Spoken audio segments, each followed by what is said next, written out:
I'm standing behind David Gilmour's drum kit at Madison Square Garden right now with my drum student Simon, who's been David's drum tech for the last 20 years.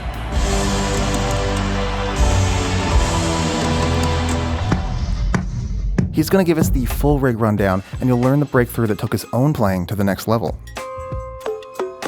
Hold on, we gotta get the combos. By the end of this, you'll discover why making your drums sound good might actually be holding you back. It's a funny one. It's not as satisfying as I'd love. First, let me show you what 20,000 people never get to see. My name is Simon Perks. I met David Gilmour 30 years ago. Wow. This is my online drum teacher. Yeah. You'll get an idea of what we do. So I'm currently putting my in-ears in, so I'll be able to hear him. What mics are you using here, Ag? Neumann.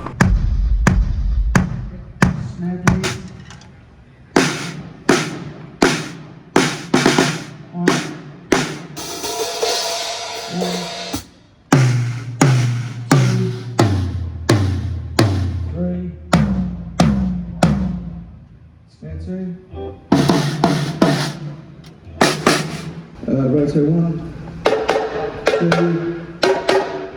3, 4. Bell, please. Right.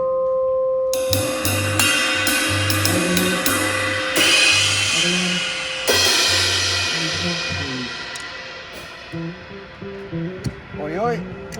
I have been the guy crawling under the drummer's legs, quite a large gig, swapping out the bass drum pedal while he plays the floor tom where the bass drum should be. That's incredible. Come and have a look at this. Let's do it. And this part is quite high, you know, there's no room there to mess up. This is a Drum's good, thanks. 70s, right? 70s Gretsch. Yeah. And the key clue here is that they are not standard Keller shells. Everybody knows, or people know what Keller shells are. Yeah, well, why is that, or how is that the case? Well, because this model was still being made when they were being made by a company called Jasper. Oh, yes, the Jasper shells. Yeah. So these are Jasper shells and not the Keller shells. Six is good, thank you. And then we put the whole thing onto DW hardware, so it's all DW hardware. We've got a DW 5000 pedal. We carry a spare back here, just in case. Bell brass snare drum, the main snare. Yeah. Anything special for snare wires? I mean, this is the interesting thing. He likes a nice big snare wire. Oh, yeah. So as you can hear, it's tuned really low.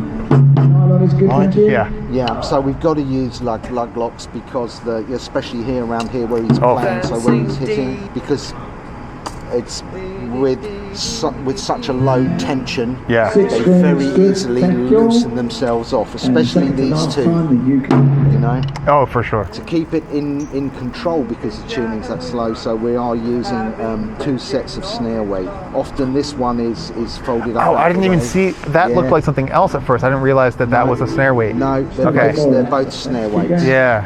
Snare weights, and instead of using standard boom gel, this is called drum honey. We get through quite a lot of this. And is good. Yeah, over the time. It's not because it wears out, but because once it loses its stick a little bit. Not up here on the clear heads. Yeah. So up here on the on the Emperors, it's. Oh, that's interesting. So more so on the coated head, huh? We lose them. After a while, their stickiness runs out. Yeah. Trying to match these two. Of course, this shell is much deeper and heavier than this is. So that's quite a hard thing to match. Is this one to this one? Yeah. Oh yeah, I hear. Do you do the TuneBot or anything like that? No, I don't use TuneBot. I do use TuneBot for other things. When people are asking for, a lot of the time with the DW kits where the toms are, they want a specific note value, then I'll use a TuneBot. But here with this, it's all about tension, so I use a drum dial. Yeah. Right. We get Adam to tune it where he thinks it should be, and then the front of house engineer and him will talk about whether or not it's too high or too low and where they need it. And then I measure that. Yeah, and then I run around and measure that. The cotton balls. Hold on, we gotta get the cotton balls. We've got to get the cotton balls, Dimitri. Can you see that in there? Oh yeah. So if you hit that, there they go. Yeah. So then we've got a TD27 that we're firing a couple of samples. over. So we've got over here, we've got a Roland BT1 to trigger that. We've also got the Roland kick trigger down here. Oh, okay. On one of the songs we have a kick sample that's blended in with the acoustics. Got it, okay. Yeah. Are those the two things you trigger, just that pad?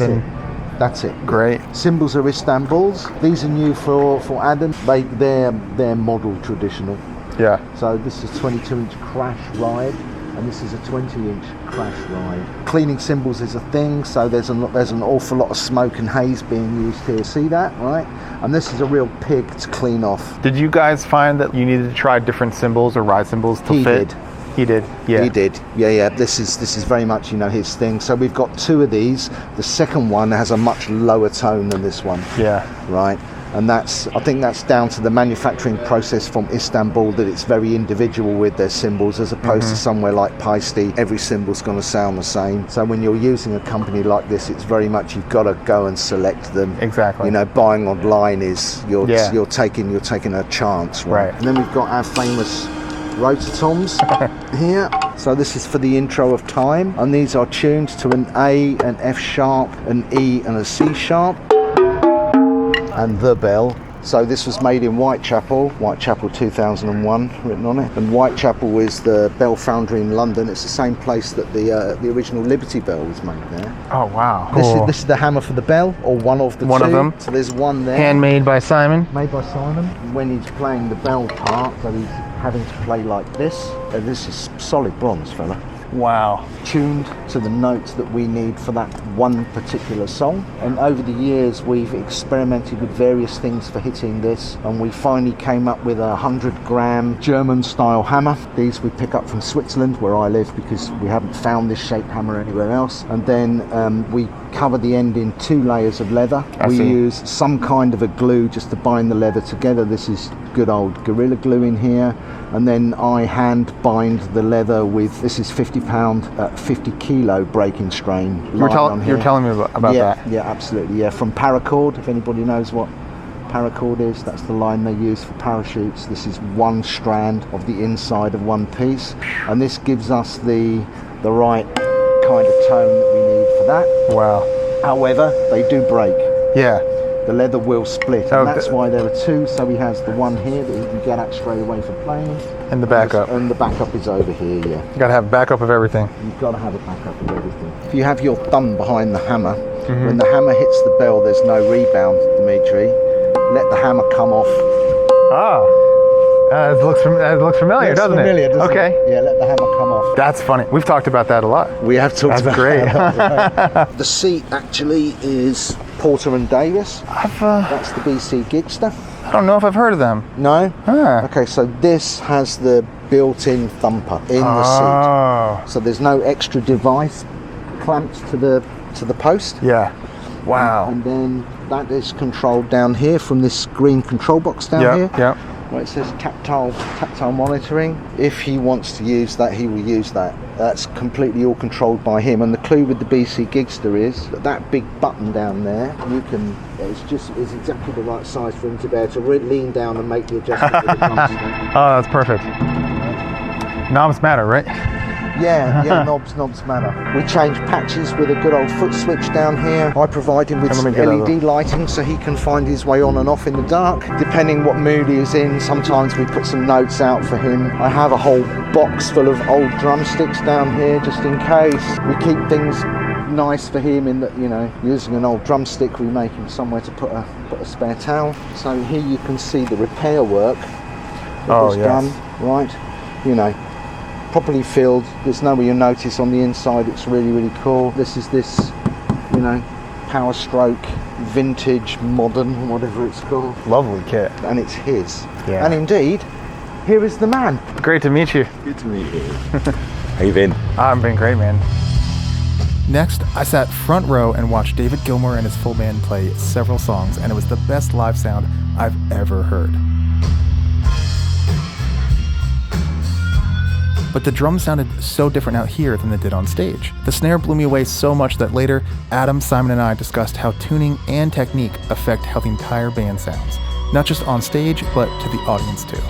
snare drums sounded great. I was telling Simon. Wicked. Yeah. Perfect. I was telling Simon, like, I haven't heard a low tuned snare sound that good.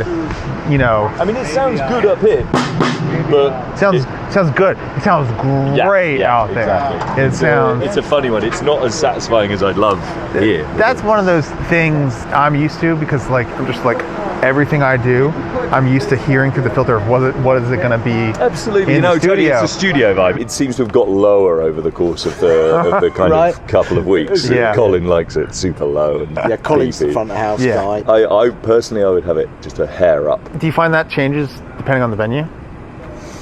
No, they're all pretty massive. So That's true. You know, Colin, That's it's true. always like it's, We never get to hear it out there, you know. I That's know. the thing, right? We I never know. get to hear it. I learned a lot of really bad technique back then. There were a lot of things that I just did because this is the way it felt like it should be done. Later on in life, you realize, oh, hang on a minute. Actually, the reason I came to your lessons and what you were doing was there were some songs which I should have been able to easily play. The one that really broke me was Hold the Line by Toto. And this.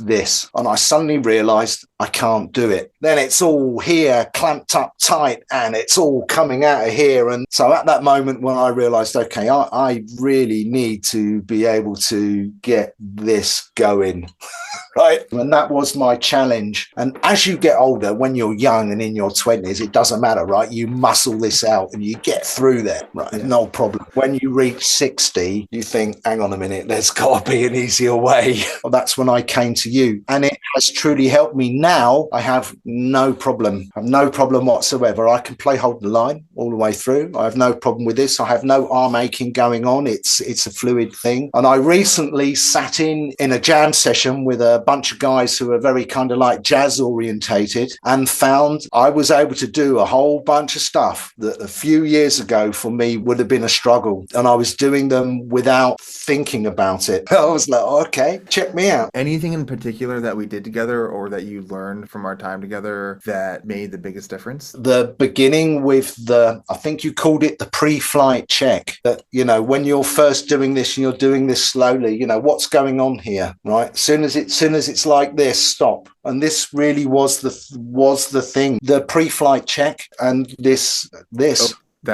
All those mechanics, the open close mechanics, etc. Yes, yeah. which I never had before. I didn't have this before. It really was a conscious effort to make all of this work. Those exercises, mate, that stuff. And afterwards, the best compliment is the guitar player comes to me and he says, "Yeah, you got, you know, what? Cool. You got your stuff together, haven't you?" And I was like, "Yeah, there you go." And it wasn't doing anything massively complicated other than comping, you know, keeping it going for somebody, but keeping that going. That was what that was. Thank you for that. Simon, that makes me so happy to hear. If you want to grab the technique checklist for yourself, I'll put a link below for you to grab it. And then you need to watch this video right here.